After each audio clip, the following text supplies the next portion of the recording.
한국은 2025년이 아닌 혼자 2050년을 살고 있다는 문구는 사실 한국 내에서보다 해외에서 더 널리 알려지고 자주 인용되는 표현입니다. 많은 외국인이 이 문장을 사용하며 자신이 한국에서 경험한 미래적인 면모를 영상으로 공유하고 있으며 이는 큰 인기를 끌고 있습니다. 미래적인 요소들은 언제 봐도 놀라움을 금치 못하게 하지만 정작 가장 큰 충격을 안겨준 것은 의외로 미래적이지 않은 평범한 물건, 즉 의자의 옷을 보관하는 시스템이었습니다. 사람들은 이에 대해 와, 한국인들은 천재가 아닌가 라며 감탄을 표했습니다. 물론 저처럼 한국을 자주 방문하는 이들에게는 그리 놀라운 광경이 아닐 수도 있습니다. 또한 외국인들이 처음 접하는 한국 식당의 비닐로 덮인 식탁에 대해서도 흥미로운 반응을 보입니다. 처음에는 다소 조잡하게 생각하는 이들도 있지만 이는 실용적인 이유가 있습니다. 손님이 많은 식당에서 신속하게 테이블을 정리할 수 있게 하여 다음 손님이 대기 시간 없이 바로 식사할 수 있도록 돕습니다.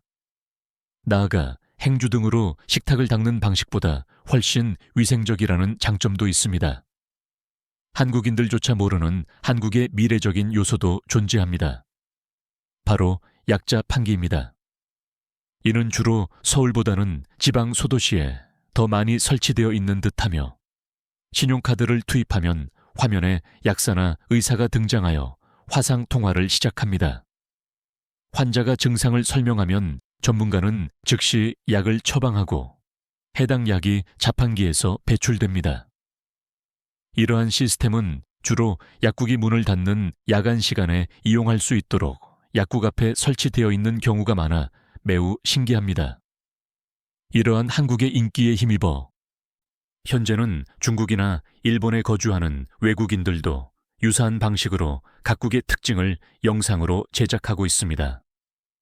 특히 일본은 2050년을 살고 있다는 트렌드 영상 중에는 요거트 뚜껑에 내용물이 묻지 않도록 만든 제품을 소개하는 것이 있었습니다. 물론 개인적으로는 누가 보지 않을 때 혼자 요거트를 먹을 때는 뚜껑에 묻은 것을 핥아 먹는 것이 더 맛있다고 생각합니다만 찾아보니 한국의 요거트 제품들 역시 최근 이러한 방식으로 출시되고 있어 일본만의 특징은 아니었습니다. 한편 이 50년 트렌드는 한국에서 먼저 시작되었지만 최근에는 중국 역시 2050년에 중국이라는 영상이 엄청나게 증가하는 추세입니다. 최근 들어 외국인, 특히 미국인들이 중국 여행을 가는 빈도가 늘어난 것 같습니다. 제 주변에서는 한국이나 일본을 더 자주 방문하는 경향이 있지만 인터넷상에서는 중국 방문 후기가 많습니다. 일각에서는 중국 정부가 외국인에게 금전적 지원을 하여 좋은 이미지를 홍보하는 영상을 제작하도록 유도한다는 음모론이 제기되고 있으며 미국 내에서는 이를 단순한 음모론을 넘어 거의 사실로 받아들이는 분위기입니다. 이에 대한 중요한 이야기는 잠시 후 더 다루겠습니다. 각 나라의 2050년 트렌드를 살펴보면 고유한 특징이 있습니다. 일본은 요거트 뚜껑처럼 실용적인 것에 중점을 두는 반면 첨단 기술과는 거리가 먼 오히려 아날로그와 같은 오래된 것들을 선호하는 경향이 있습니다. 실제로 미국인 여행객들은 비싼 항공료를 절감하기 위해 한국에 온 김에 일본까지 연달아 여행하는 경우가 많습니다. 미국에서 한국행 항공료가 워낙 고가이다 보니 상대적으로 저렴하게 느껴지는 일본까지 연계하여 여행하는 것입니다. 이러한 여행을 경험한 이들 사이에서는 한국을 다녀온 후 일본에 가면 일본이 전반적으로 오래된 느낌이 강하다는 의견이 많습니다. 그렇다고 해서 일본의 분위기가 나쁘다는 의미는 아닙니다. 일본은 전통적인 가치를 보존하려는 노력이 강하게 느껴집니다. 물론 한국도 전통을 중요시하지만 미래지향적으로 빠르게 변화하는 경향이 있어 전통적인 방식이 불편하거나 개선이 필요하다고 느껴질 때 한국은 일본보다 신속하게 변화를 추구하는 모습이 있습니다. 일본의 경우 불편함을 감수하더라도 전통적인 요소를 유지하는 경우가 많아 지하철역만 보아도 확연한 차이가 드러납니다. 한국의 지하철은 전 세계적으로 가장 깨끗하고 마치 SF 영화에 나올 법한 수준으로 미래적인 반면, 일본의 지하철은 다소 폐가 같은 느낌이 드는 곳이 많고 좋지 않은 냄새가 나기도 합니다. 일본의 대중교통시설은 오래된 경우가 많고 새로운 것으로 바꾸려는 시도가 적어 보입니다. 하지만 이러한 전통적인 분위기를 좋아하는 사람들도 분명 존재합니다. 다만 여성 관광객들은 깔끔한 환경을 선호하기 때문에 한국과 같은 곳을 더 좋아합니다. 특히 한국이 젊은 여성들에게 최고의 여행지로 꼽히는 데는 그럴 만한 이유가 있습니다. 메이크업 제품이나 스킨케어 같은 여성 취향의 상품 매장이 매우 아름답고 이는 일본과는 차원이 다릅니다.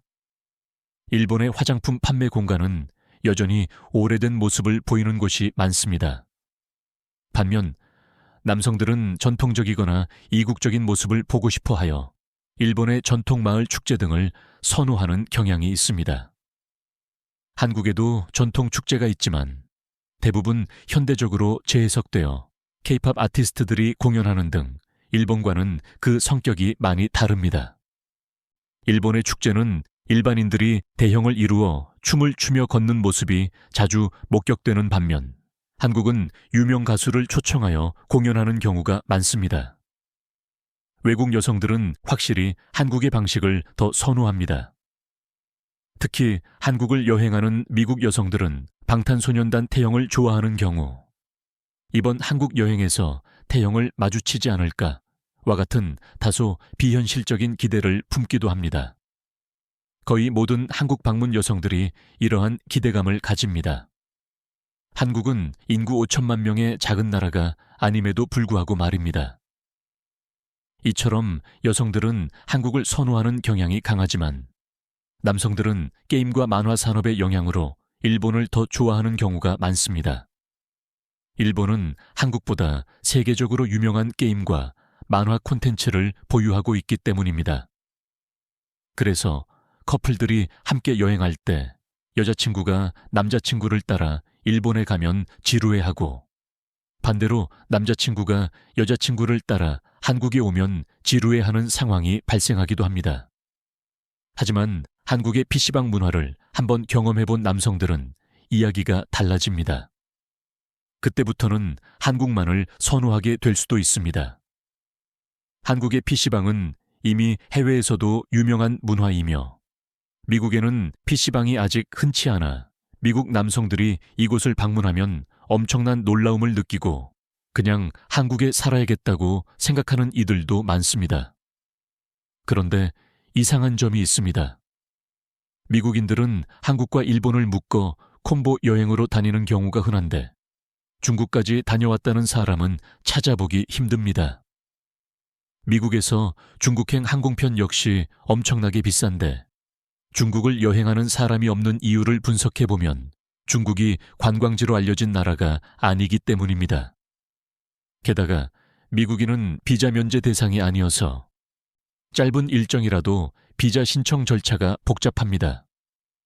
또한 중국에 가서 무엇을 해야 할지 아는 사람도 많지 않으며 미국 내에서 중국에 대한 이미지가 매우 부정적인 탓에 혹시 가서 의문사 당할지도 모른다는 식의 과도한 공포를 조장하는 사람들도 있습니다. 물론 중국이 그 정도로 위험한 나라는 아니겠지만 전반적으로 애매한 이미지가 있습니다.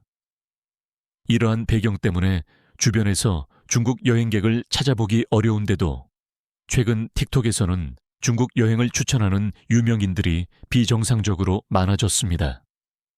영상 속 중국의 모습은 실제로 매우 아름다워 보입니다. 최근 미국에서 가장 유명한 유튜버인 아이스피드가 중국에 방문한 사건 역시 미국 내에서 큰 화제가 되었습니다. 아이스피드는 중국이 이렇게 예쁜 줄 몰랐다고 언급했지만 갑작스러운 중국 관련 콘텐츠 증가 시기에 아이스피드가 방문한 타이밍에 대해 많은 이들이 의혹을 제기하고 있습니다.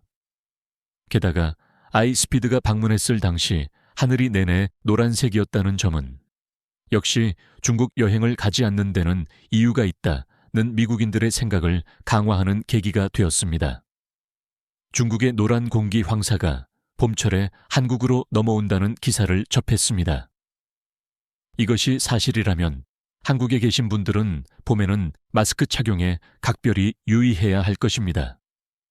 한국은 평소 하늘이 매우 맑지만 봄에만 황사가 한국으로 유입된다고 합니다. 공기는 건강에 매우 중요한 문제이며 이 황사가 대부분 중국의 환경관리가 제대로 되지 않은 공장에서 비롯된다는 이야기가 있습니다. 저는 정치적인 발언을 지향하지만 이러한 환경 문제는 한 나라의 행위로 인해 다른 나라가 피해를 보는 상황을 초래한다는 점에서 심각한 문제입니다. 미국 역시 중국이나 멕시코에서 밀반입되는 마약 문제로 해당 국가들을 비난하고 있습니다. 물론 마약을 소비하는 것은 미국인의 잘못이지만 대부분의 마약이 불법 수입되고 있으므로 근원지에서 단속을 철저히 해야 할 책임이 있습니다. 마약 문제와 비할 바는 아니지만 애초에 중국 공장에서 대기질 관리를 철저히 했다면 이 오염물질이 한국으로 유입되지 않을 것입니다. 최근 트럼프 행정부는 중국에 대한 관세를 대폭 인상했으며 중국 역시 미국에 보복 관세를 부과했습니다.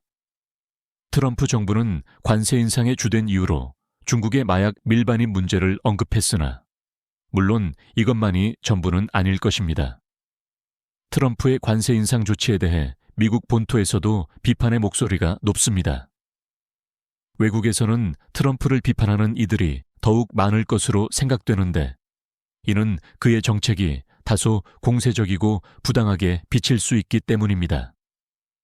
실제로 관세 인상이 미국 경제에 도움이 될지는 여전히 불확실합니다. 가장 단적인 예로 최근 일본의 세계적인 게임기 기업인 닌텐도가 몇 년 만에 신제품을 출시했는데 전 세계의 이목이 집중되었습니다. 한국이 삼성 핸드폰으로 미국에서 유명하다면 일본은 닌텐도 게임기로 유명합니다. 물론 미국에도 마이크로소프트의 엑스박스 같은 제품이 있지만 닌텐도의 인기는 대단합니다. 이번에 공개된 닌텐도의 새 기계 가격이 일본 내 가격보다 미국에서 훨씬 비싸게 책정되었습니다. 일본에서는 49만 원대에 판매되는데 미국에서는 70만 원에 판매되는 상황입니다. 이에 미국 소비자들은 일본에 대해 왜 미국만 차별하느냐며 분노했습니다. 하지만 알고 보니 이는 관세 폭등 때문이었습니다. 관세가 너무 많이 오르자 기업은 당연히 이윤을 확보하기 위해 제품 가격을 인상할 수밖에 없었던 것입니다. 트럼프가 관세를 인상하고 공세적인 정책을 펼치기 시작했을 때 초기에는 많은 미국인이 이를 환영하며 강한 미국의 모습을 보여줘야 한다고 기뻐했었습니다. 하지만 이제 와서 보니 그 정책의 화살이 고스란히 본국으로 되돌아와 소비자들에게 피해를 입히고 있는 상황입니다. 해외에서 수입되는 모든 물건의 가격이 오르게 될 것입니다. 트럼프는 닌텐도에게 미국에 공장을 지으라고 압박할 수도 있겠지만 이미 해외의 모든 생산시설이 구축되어 있고 새로운 기기도 그곳에서 제작되고 있기 때문에 그럴 가능성은 거의 없습니다. 관세가 올랐다고 해서 미국으로 공장을 이전하는 기업보다 그렇지 않은 기업이 훨씬 많습니다. 결국 해외 물품 가격 상승으로 인해 미국 소비자들의 불만이 커지고 있습니다. 여기서 강조하고 싶은 것은 미국 사람들의 평균적인 지식 수준이 한국과 비교했을 때 아는 것이 없는 경우가 너무 많다는 점입니다. 이로 인해 트럼프와 같은 정치인이 마음대로 정치를 펼칠 수 있는 환경이 조성된 것이 아닌가 염려됩니다. 이처럼 무섭게 관세를 올리는 상황이 종식되기를 바랍니다. 미중 무역전쟁이 파국으로 치닫고 있는데 이러한 싸움은 이제 멈춰야 하지 않을까요? 미국 내에서 평화를 주장하면 트럼프 지지자들에게 공격받는 경우가 많아 현실에서는 이러한 이야기를 꺼내기 어렵습니다. 하지만 트럼프 정책으로 인해 피해를 보고 계실 한국 분들에게는 제 솔직한 생각을 자유롭게 말씀드릴 수 있어 다행입니다. 전 세계의 미래가 걱정됩니다. 쓸데없는 정치 이야기를 잠시 했지만 한국에서도 최근 큰 정치적 사안이 있었다고 들었습니다. 부디 국민 여러분 모두가 만족할 만한 좋은 결과가 도출되기를 기원하겠습니다. 오늘도 시청해 주셔서 감사합니다. 가시기 전에 좋아요 버튼을 눌러주시면 큰 힘이 됩니다. 만약 이미 눌러주셨다면 진심으로 감사드립니다. 한국 구독자 여러분, 여러분이 생각하는 한국의 가장 미래적인 물건은 무엇인가요? 그리고 미국의 관세 정책에 대한 여러분의 의견을 댓글로 나눠주세요. 그럼 다음에 또 만나요.